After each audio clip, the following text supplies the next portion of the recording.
अवैध बांधकामाचा बळी दिव्यांग महिलेचा मृत्यू, अंत्यविधीस नकार देत कुटुंबाचा आक्रोश, नांदेड हदरले.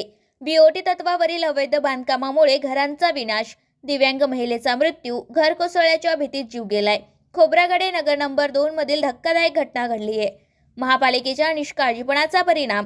अवैध बांधकामात दिव्यांग महिलेचा मृत्यू, मागण्या मान्य होईपर्यंत अंत्यविधी होणार नाही. वर्षा खरे मृत्यू प्रकरणात कुटुंबाचा ठाम निर्णय. अवैध बांधकाम, घरांना तडे आणि मृत्यू. नांदेडमधील संतापजनक वास्तव्य. बीओटी तत्वावर दिलेल्या जागेचा काळा कारभार, दिव्यांग महिलेचा जीव गेला.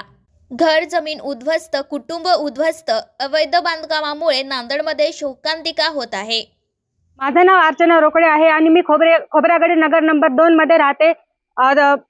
परवा जो अपघात झालेला आहे, इथं अवैधरित्या बांधकाम चालू केलेलं आहे. त्या बांधकामामुळे आज इथल्या वस्तीतल्या 8 लोकांची घरं पडलेली आहेत आणि त्या 8 घरं पडताना एक मुलगी होती जी अपंग होती. तिने तिच्या उघड्या डोळ्यांनी ही घटना पाहिलेली आहे आणि ती घटना पाहताना तिला तिथून धड पळता पण नाही आलेला आहे आणि ती घरातच अडकून राहिली आणि तिला आम्ही हॉस्पिटलमध्ये दाखल केलं. त्यानंतर तिला मृत घोषित करण्यात आलेला आहे.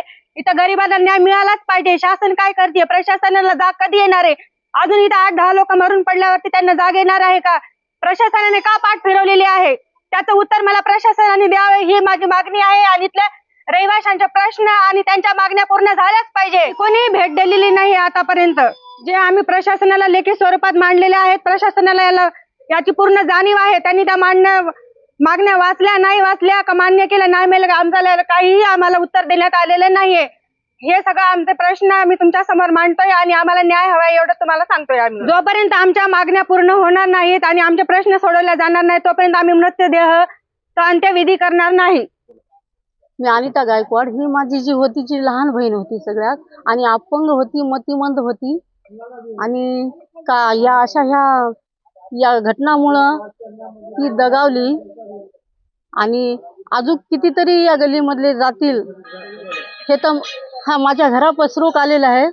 अजून असे कितीतरी जातील, काही सांगता येत नाही. की आता हे जे ह्या लोकांनी जे खणलंय, ह्या लोकांनी थोडा विचार केला नाही की किती फूट खोलायचं, किती नाही, यांचे घर जातील का नाही याचा विचार न करता त्याने एवढं खोललं आणि ह्या लोकांच्या घराच्या जवळपास सगळे उद्ध्वस्त झाले आणि पुन्हा ह्या प्रकारामुळं आज माझ्या बहिणीचा हे मृत्यू झाला.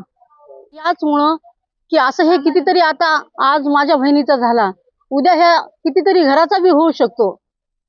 त्यामुळे हे रोखलं पाहिजे की आमच्या जे काही जे झाली ही याची भरपाई भरून दिल्यास आम्ही हे करतो. अजिबात नाही, आतापर्यंत नाही.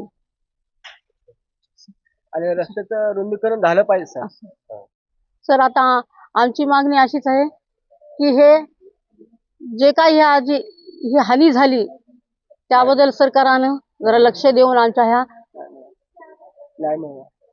न्याय द्यावा. जयदीप सुभाष पैठणे, राहणार खोब्रागडे नगर. मागील 2 वर्षापासून आम्ही सातत्याने महापालिका जिल्हा अधिकारी कार्यालयाकडे सातत्याने आम्ही मागण्या केल्या होत्या की आम्हाला एक मुख्य रस्ता द्या, रस्त्यानंतर एक विहारासाठी जागा द्या, अभ्यासिकेसाठी जागा द्या. आम्ही प्रत्येक वेळेस गिरीश कदम आणि अभिजित राऊत सरांना दरवेळेस भेटायला गेलो, बोलायला गेलो. दरवेळेस ते सांगायचे की बा तुम्ही आमच्याकडे येऊ नका, नगरपालिकेकडे जा.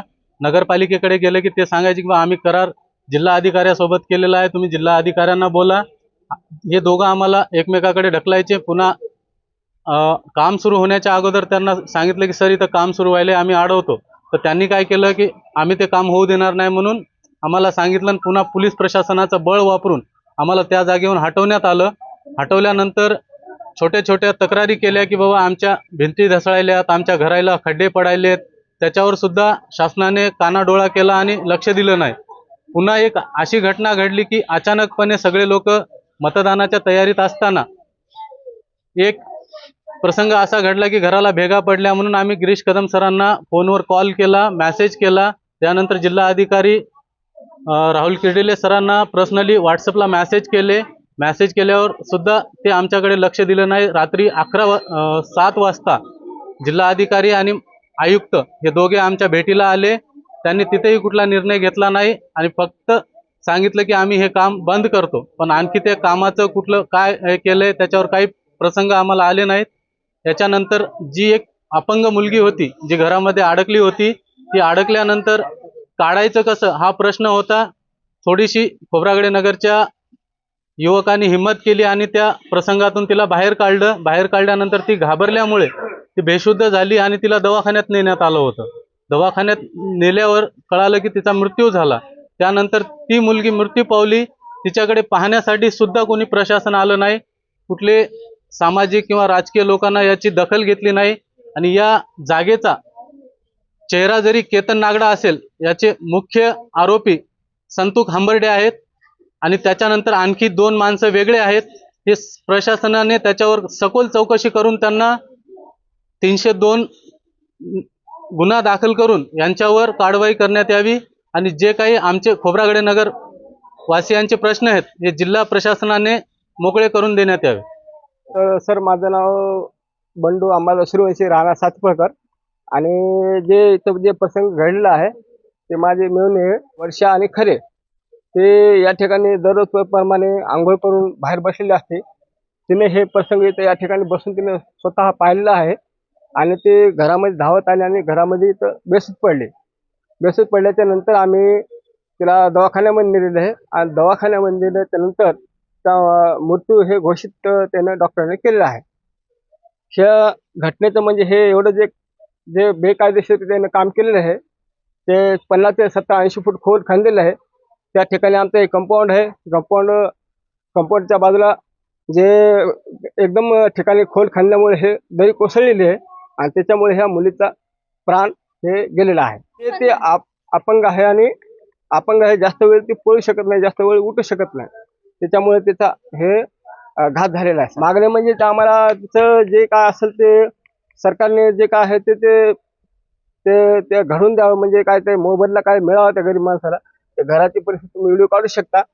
जे काय असेल तुम्ही मिळून द्यावा हे आमची विनंती आहे. आमचे आमर ऑपरेशन आहे आणि आम्ही सगळ्या गल्लीतील लोकांना सगळं तुम्ही विचारू शकता. हे जे घटना घडलेले अजून हे चिरफाड तुम्ही दृश्य पाहू शकता.